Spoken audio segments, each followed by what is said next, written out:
So good morning, Forge Men, week four. The topic for today will be the responsibility gap and why some men risk and others stay stuck. So good morning, Mark. How are Good you, sir? morning. How you doing? Very well, very well. And we have a guest, Nick. Welcome. Thank you for joining us as well. Yes, absolutely. Cool. So, one of the things that's kick us off this week, I think, is the difference between fault and responsibility. So, a lot of men will place fault versus responsibility. It's either inward versus outward ownership, accepting the things that they've done to put us in the spot that they are versus shifting blame elsewhere.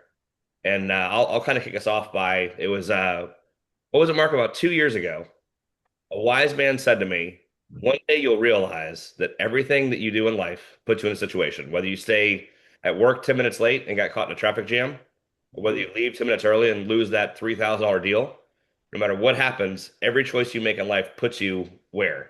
And Mark, I forgot who said that to me.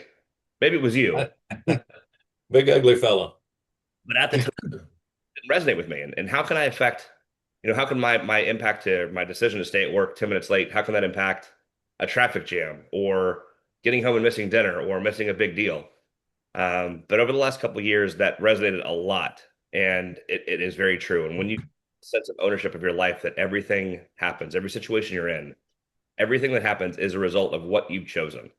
You didn't choose to stay late and run a deal that you had to, but you chose that job and you chose to put yourself in that position. So when you take ownership of your life and accountability of every spot that you're in, it's very powerful stuff. And you realize that you have the power to change your life. Mark? Yeah, it's freedom. Accepting 100% responsibility for the outcome of everything. Like you said, when you leave work determines when you get home, whether you get stuck in that traffic, whether you get up and go to the gym, go for a walk, all those affect. It's the butterfly effect. It's a snowball effect. It's like Nick and I were talking earlier.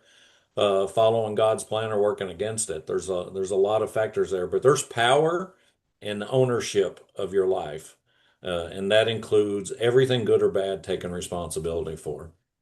100%. And it will change your perspective. Hmm. It is powerful, and I'll tell you when Mark told me that about 2 years ago, I heard it, but it makes sense. But the more you accept that, the more powerful it is. So, with that, if you're responsible, so what do you say about circumstances that are outside of our control? How do we affect those or impact those? Well, I think we have to realize that there's almost no circumstances outside of our control, right? Um, if your house gets squashed by a hurricane, you didn't create the hurricane, but you chose where to buy a house, right? If you'd have bought it in the middle of Arkansas, there's no hurricanes in the middle of Arkansas, right? Does that suck? Agreed 100%. But I still think we have to have some level of accountability there. Um, Allowing us to blame circumstances for what's going on in our life um, takes that control, takes our own power away from us, and turns into not a reason, but an excuse. Uh, That's strong, and so the power of ownership is truly impactful, and that's we can't control the hurricane, we can't control the weather, we can't control you know the Carolina Hurricanes losing game one of the Stanley Cup. That matters, and not the game one does. But when you take the power of ownership, it does change your life. You tend to own your path, own your choices, and it does impact that, and generally leads you on a better path when you have control of that and have the strength of knowing that you do control your own path. So 100%. Since Nick's here, Nick, you got anything you want to throw in there on that? Yeah, I my dad was going in for a quadruple bypass in 2016, and I was fit for a straitjacket around this point in my life, and I asked my dad before he went to the surgery because I was convinced that there's a 50-50 shot that he's coming out of this thing. So I said, what's your secret to your success in business? And he looked at me and he said, "You know what, Nick?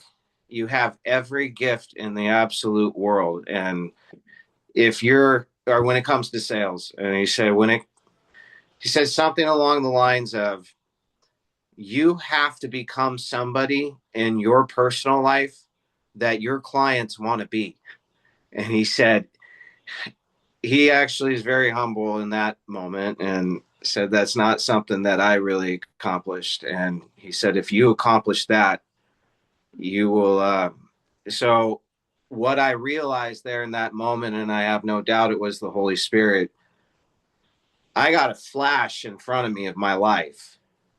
And I realized that I was not an independent person. I was attached to my dad and asking him this question. And it was time for me to go become a man. And that's that was a very profound moment in my life, because I realized that there was nothing about me in my personal life that anybody would want.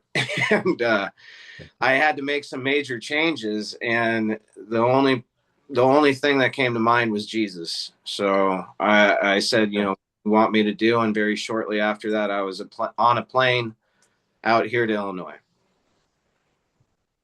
And I that's why I met you. at the time on a beach. I heard the ocean. Uh, There were girls involved. It's not like I left. Like it sucked on a personal level. Unfortunately, my father does not follow the same spirit right now that he taught me to follow. It's been about 26 years since he married mom's secretary that we've been able to talk Christianity, but I'm hoping that my walk with Christ, right now, it's gotten me kicked out of the family. My little sister is a witch by practice. Uh, so I got an interesting life, but however, I pray for their salvation every day. And, you know, we walk the road less traveled in the narrow road that leads to life. And, you know, I'm a walking testimony of that. So, uh, Amen.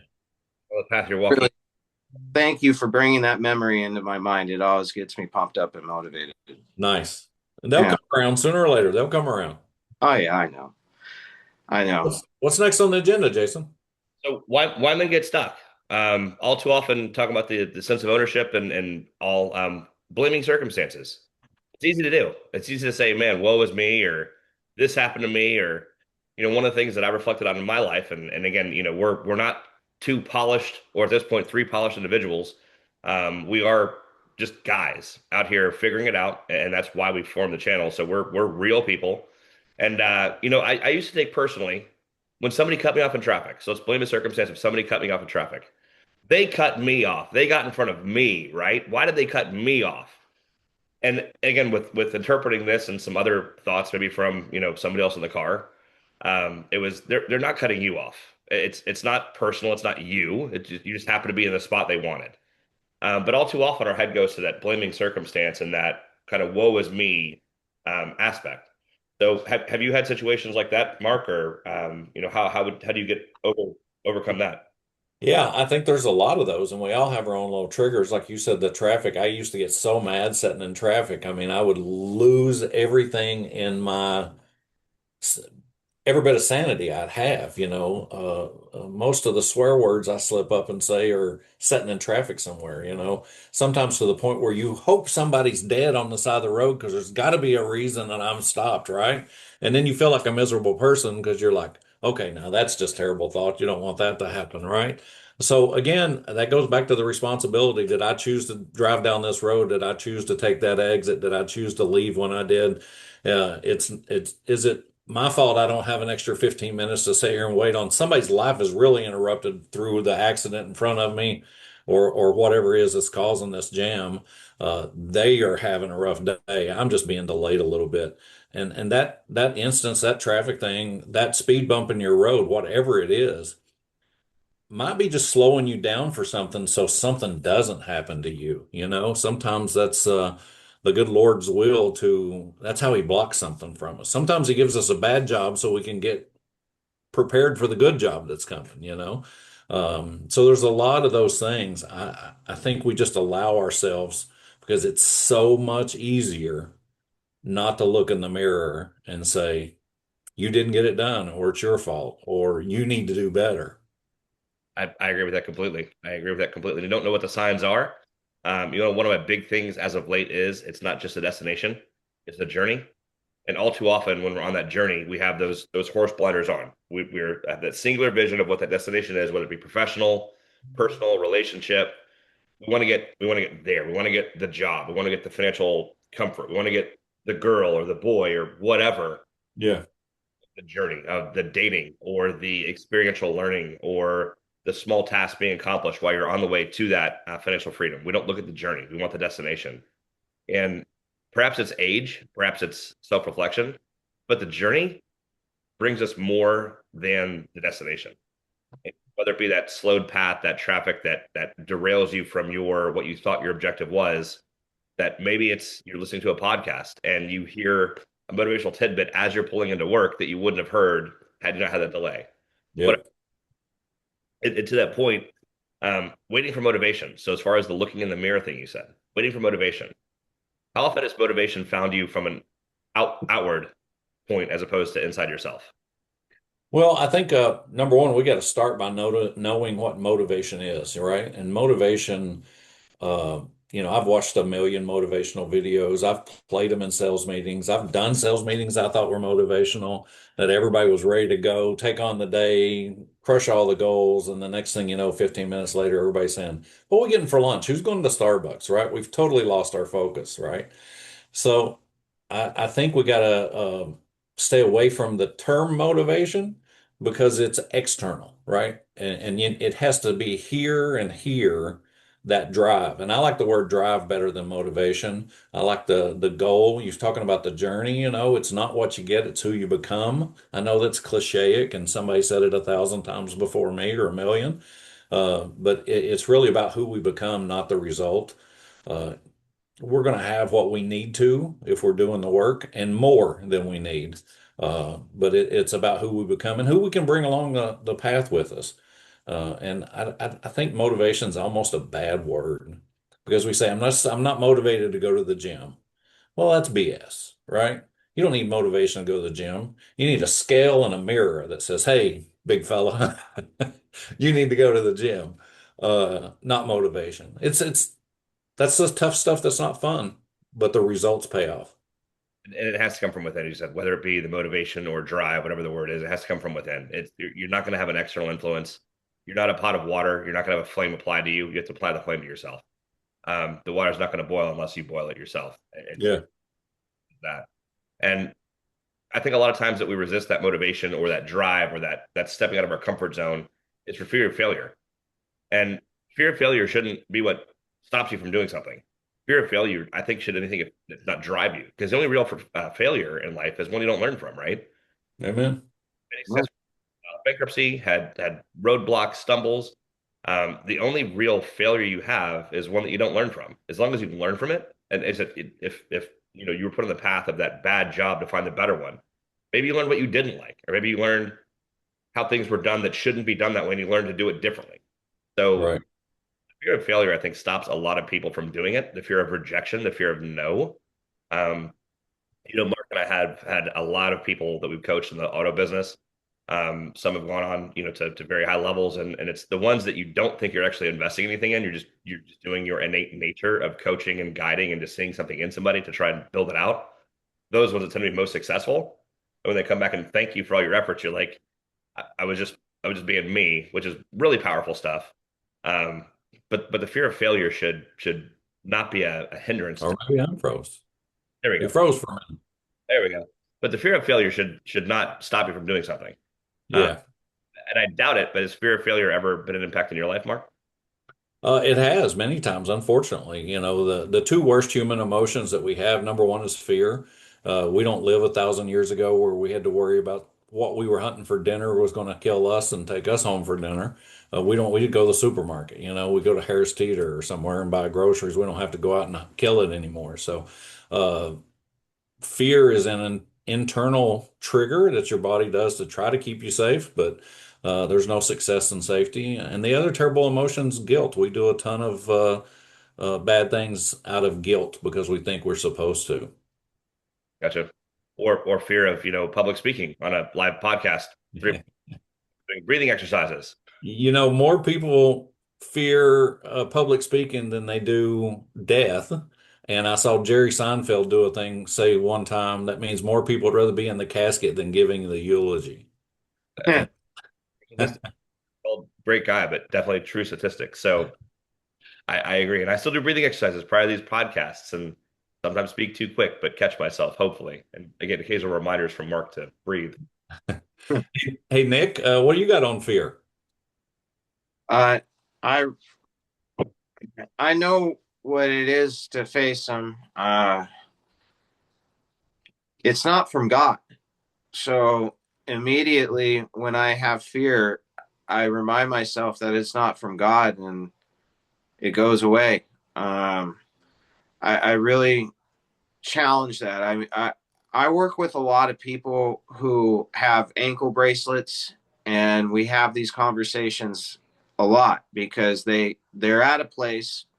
The people that they owe money to know where they're at, and there's kind of a rule that if somebody's getting help, that would be really really mean in the streets to hurt him in rehab. But you see the power of God and His protection there every single day, so you can't question if you're me if it's real or not. Right. There's a reason why all of these people, they've never had a problem and never a fight in the 60-year history of this particular place. So when I think about fear, I think about Jesus and how he's taught me to go through problems. And, I have this one dealer that I work with. He's got a Winston Churchill saying that says, if you're going through hell, great, keep walking. And, that's just my mentality. I agree with you on the motivation, Mark. However, I was born like ready to go. So, it's just got to be something that I'm interested in. That's a gift from God, and that's pretty cool. But and I also really enjoyed your video about who you keep around yourself. I know for a fact that if I keep a bunch of losers around me, I'm not going to be motivated to do anything. And if I do something, it's going to be the wrong thing. And 100%. you are who you hang out with. So keeping fear is in my world, if you want to be fearful, hang out with people who are fearful. And now that I've really come to Christ, I hang out with people who aren't fearful, and I really enjoy it. Yeah, nice. The circle influence is really huge. One of mine and Jason's favorite books that we share is Tribe of Millionaires, and one of the exercises they make the main character in the story do is write down his 10 closest friends and companions he spends the most time with and write down what he thinks their income is. And he added them all up, and it was about what he was making. So it's not necessarily about eliminating good people, but you got to be really careful and guard that circle of influence because they will affect you. You're not going to rise above them, and sometimes they'll drag you down to their level. I was a billionaires myself, and the more lay slogan is "Can't soar with the eagles if you're hanging with the buzzards." You do have to be careful of who you keep around yourself because you will have their thoughts infiltrate yours, good, bad, or indifferent, if you hang out with them. And it is the company you keep. And Tribe of Millionaires is a very, very impactful book. Um, Great story. And that's one of the things Mark I mentioned has inspired me to do. I was not much of a reader or audiobook person prior to Mark. My library is being expanded. Uh, One that I read, about 3 months ago? Uh, Yeah, it's a fantastic book. So if you do read or listen to audiobooks, Tribe of Millionaires, high, high recommendation. It is about the company you keep and those top 10, the people that surround yourself with, whether it be business owners, people that are in the car business that can relate to the finance issues, people that are on that, path of walking, with Christ in their life. Surround yourself with people that are impactful to you at that time, and held each other accountable. So the lesson they give is not holding each other accountable so much. It's holding each other accountable so you can learn to hold yourself accountable. That intrinsic accountability, motivation, fire, drive. That's the important stuff. It is good to have that peer group to surround you to learn how to do it yourself. So self-regulate, if you will. absolutely. Another book I'd recommend when we're doing books, the first book I recommend to everybody is Andy Andrews, The Traveler's Gift. You got to read that book. That's a life-changing book if you'll read it and listen to it. Agree completely. And that is the first one that Mark recommended. And I will tell you, shout out to Andy Andrews. He read that one himself. And I've never listened to another audiobook that was as impactful from the author. The voices, the tone, everything about that book. It brought tears, it brought smiles, it brought laughter, a lot of personal relation. I think everybody should be able to relate to that in some walk of life. Fantastic, fantastic book. Love it. One of the few I have in hard copy as well. Yeah, I've been through that book a couple of dozen times myself. Good stuff. Good stuff. So I think final kind of topic points to kind of wrap it up. Modern escape routes. So talked about, between fault and responsibility, getting stuck. How about modern escape routes? Scrolling. Just be candid, getting involved in, gaming, gambling, pornography. I think those are all real topics. How do we get away from those? Man, that's a great question. That's the quintillion dollar question. I think if we could come up with a pill or something to in the scrolling, in the gaming, in the and I think that's one of the struggles, especially as men, we have, because we have a need for validation to have value in life, right? And too many, especially our young men, I think, are getting lost in the gaming and the pornography and all the other stuff. We don't even date anymore. Like, that's even done on the phone somehow. I don't understand it as an older guy, that's been married for almost 40 years. One way. It's left or right? I don't know. You swipe one way. Yeah, so I mean, some people feel like they win a video game, then they become valuable, or somebody, um, I think it starts with us and finding our value elsewhere, right? We have a tremendous amount of value as men. Men built the world. This is not sexist, but the men built the world. We do the most dangerous jobs. We keep it going. Um, we're the protectors, the providers. Not that anybody else can't do that. It's just kind of what is in our DNA, the way God made us, And I think that's where we need to find our value. Find your value, and if you've reached the pinnacle and you're doing everything you think you should be doing, if you're not bringing somebody with you or teaching somebody else how to do the thing, you're wasting your value. You're wasting some of your value. So walk away from that stuff. There's nothing wrong with playing a video game here and there. It just can't be your identity. Right. There's nothing wrong with some social media here and there. It just can't be your identity. Turn the notifications off. I don't give a rat's behind when somebody likes something we do on Facebook or something like that. You got to check it. We want to stay in touch. Sometimes that's the best way to see pictures of family and stuff that live in a different state. Um, we are too connected digitally and not connected enough here and talking to each other. So, um, I have, I've got our children obviously a little bit different age. My youngest is turned 10. Fortunately, she still has some social skills, but all too often that generation, the social skills are gone. All it is again, all it is this or the iPad or whatever the case is. There's no outside playing. There's no friends. Um, there's too much that's going away. Nick, I'll ask you to chime in there. So, you kind of referenced your path in life. What about the modern escape? You obviously have dealt, I believe, with people that have escaped a bit. So what's your experience and how do you encourage people to get back on the right path with that? Reading the Bible before or right after you wake up and before you go to bed. That changed my life. I read a book called Every Man's Battle, and that was about 4 years ago. And it really changed my perspective on a lot of things, especially with women and porn, because those are God's gifts, and you're not supposed to do that. And when God ruins porn for you, other things become easier to detach from your life. And that's what I learned. Now, I also learned that it is important to go back and look, if you're gaming, I survived alcoholism because I went back in time and figured out where the alcoholism started. And staying stagnant some of the time, I had a period of my life where I lost my mother and I didn't do any work on myself whatsoever. I didn't get any healthy hobbies. I didn't start going to the gym. I didn't replace one bad habit with a positive habit. And it cost me my life in a very public way. And since that time, I'd say that the most valuable thing to me is number one, listening to the Holy Spirit, and number two, it was getting out of that particular environment for me to be here where I had a choice not to be stagnant anymore in my life. And that really motivated me too. You're at the end there. Nick said choice. You have a choice.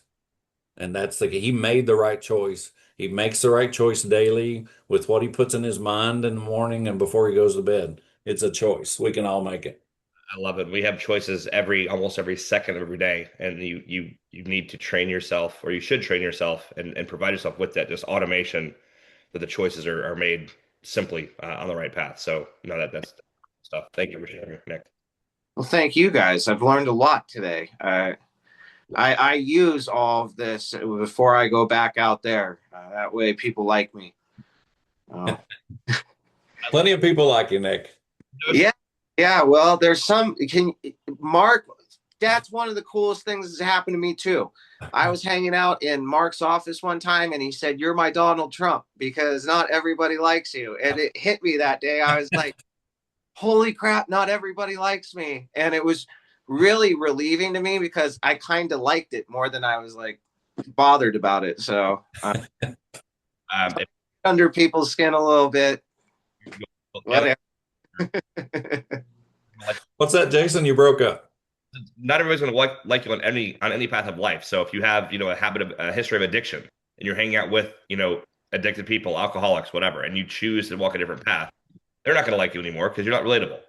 So if there's ever going to be a situation in life, or name me any celebrity or public figure that every single person likes. It's just there's always going to be the left, the right, the better than thou, the spiritual people. There's always going to be somebody who doesn't like you. So it's okay. Like yourself and know that you're being the best version of yourself that you can possibly be. As long as you like yourself, as long as when you look in the mirror, you know you're good, you're going to be a good influence for people around you. Bingo. Amen, brother. That's the most important part is to walk the walk so other people can see it and go, what made him different, you know? And it's really cool to be around two very, very smart people. I take a lot of value in stuff like this. So thank you guys. No, thanks, Nick. Well, I know I said I was kind of wrap it up, but I do want to leave it with kind of a final thoughts, if you will. Okay. A few small daily disciplines that can create massive results. There's a couple things we can focus on daily that can have an impact. And I have a couple notes on mine, but I'll turn it over to you guys first for any thoughts that you have as far as just something you can do daily, focus to keep yourself on the path. I think as men, we like to check things off of a list, right? We need check mark. That's such as an accomplishment. One of Jason's nickname is the check mark ninja, right? He's also a red pen ninja. He likes to correct my grammar, but um, I think you need a routine so you can get those check marks off. Went to the gym, did this. When I was in a dealership, I checked the store numbers certain days. I checked the CSI certain days. We need a routine as men so we can check things off. So I think that's a good thing. No matter what you want, if you got 27 things on your list every day, you might have too big a list. But if you get 17 of them checked off, you're going to feel pretty good about the day. So, and it needs to be written down. You can't just have this mental, I'm going to do this tomorrow. You got to have it in writing, I think. Your goals, your budget, everything needs to be in writing, visible, and it sinks in more that way. You checked off about half of my list there, Mark, and I'm going to cover that in a second. So I love it that yours was organic and I had notes. Nick, any thoughts from you on that? I know you've referenced a couple already, but I'll turn it over to you for that final thoughts on the small daily disciplines. You know, I'm somebody who really appreciates those who have something to say about me that's negative. I take a moment every single morning to pray for my enemies with the full belief that they're going to need it. And a lot of them are in business with me. So that's really how I start my day. And then I, I really plan ahead. So before I have a conversation with somebody that's important, I'll write it out because I find that the conversation will flow that way 99% of the time if I'm able to already kind of have an idea of where it's going to go. And that's a gift from God. And that's what I do with my schedule every day is whether I like it or not, I get on and I do my marketing and it's a list, just like Mark said. I've made a list of what my dream life would look like about once a year. And I try to pursue that list every morning and every day. Love it. Love it. So, I mean, for those out there watching, obviously Nick and Mark have worked together previously. I've never met Nick before this. Nick, I will tell you from this half hour or so of interaction, I'll tell you that you're an inspiration on somebody who has taken a certain path in life and intentionally changed that. Your Thank intention daily is a testament to what the mind can do. Again, I don't know you. I only know you from this half hour interaction, but you do seem very impactful. You seem to have a great grasp on life and put all the right things in place to keep yourself on that right channel. So I appreciate you sharing your path, and I did want to tell everybody, share everybody that we haven't met before. So that's all just what I've taken away, and I appreciate your insights. Um, and what I'll say as far as the daily disciplines and notes I had, fitness. Mark mentioned working out, finance. Mark mentioned keeping track of that. Marriage. He is the rock. The 39 years married. Is it 40 yet, or is it 39? I'll be 40 next March. So 39 years married. We're struggle, two up, two down. Again, we'll share paths and all that. I've had a couple of amazing people in my life, and just was at the point in my life to be able to support them. So I wasn't the guy that could look in the mirror and hold myself strong, and unfortunately couldn't hold them strong either. Parenting and then career. So one of the things I want to kind of put out as far as a challenge for the week: when's the last time? And this is for the listeners. When's the last time you sat down at dinner with your kids and actually had a conversation? So I don't know if you're 50, if you're 40, if you're 30, if you're 20. I don't know if your kids are 30, 20, 10, whatever the case is. I don't know where you are in your path, but when's the last time you sat down at dinner with your kids and had a meaningful conversation? So thoughts don't have to be original. They can be rinsed and repeated. So Mark and I attended a podcast or a class recently, and one of the things we suggested is tell Chat or tell Claude or ask Chat or Claude, hey, here's me, here's my age, here's what I do, here's my kids, here's their ages. Give me three topics to talk over dinner with my kids. So my challenge to you is, if you haven't lately, go into social media or a chat GPT, Claude, Manus, whatever you use, a a system, and ask some questions. Ask some poignant questions to generate conversation with your kids. And if they're 5, you can generate conversation about Barbie or GI Joe. If they're 15, it could be Halo or something else. Have 3 questions or topics to have meaningful conversation with your kids over dinner. And if you do that, I'd love to see the response in the comments. Or again, feel free to join. Feel free to join our comments. But we'd love to hear your comments on that, any kind of successes, anything that didn't work. Again, because we have to learn from what didn't work as well.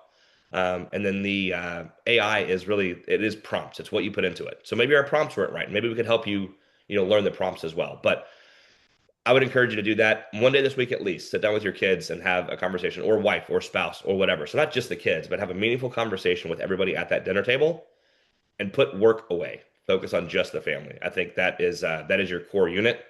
You have to be strong to support them, and you as a whole have to be strong so you can go out and support the rest of it as well. So I don't know if you guys have any thoughts or anything to add on that. Good stuff. Doesn't have to be your kids, be wife, significant other, close friends. Have a real conversation. Love it. Cool. So you guys, I think we're done. Any final thoughts from our guest first? Nick, anything you'd like to add in conclusion? I really enjoy playing or praying with my fiance. I think that it was a real game changer in our marriage. I don't have any kids I'm aware of yet. It's always a possibility. So I'm always open to practice, but you know, in all seriousness, praying with another person, it's as good as it's as good as being in front of a fire for me, because I find that fire opens up conversations and prayer. So Amen. that would be my Great. final. Amen. Love it. Love it. Appreciate that. Mark, Mhm. add in conclusion. No, next Wednesday, same time. Same time.